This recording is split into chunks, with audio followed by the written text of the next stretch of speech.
ilə bir tutdular məni. Yenə tək qaldım, atdılar məni. Düşdü gözümdən buralar dostum. Dostum, dostum, canavar dostum. Yaman dərindir yaralar dostum. Sevgidə bəxtim gətirmir məni. Çox çəkib başım bəlalar dostum.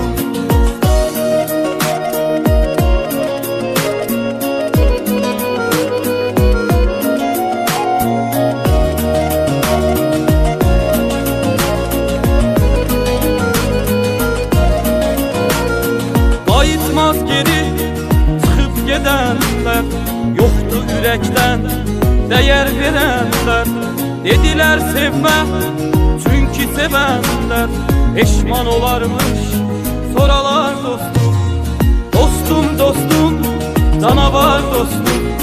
Yaman dərindir yaralar dostum. Sevgidə bəxtim gətirmir mənim. Çox çəkib başım bəlalar dostum.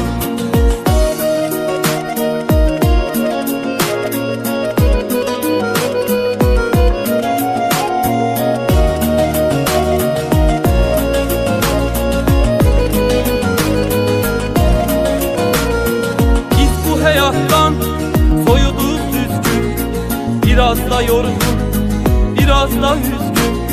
Bəlkə də hər şey düzələr bir gün. Biraz da səbret, canavar dostum. Dostum, dostum, canavar dostum. Yaman dərindir yaralar dostum. Sevgidə bəxtim gətirmir mənim.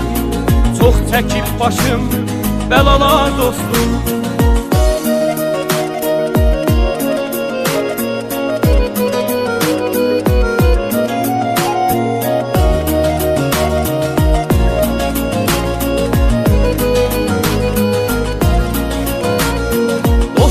Dostum, canavar dostum.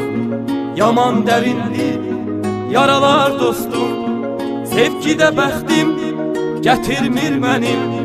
Çox çəkib başım bəlalar dostum.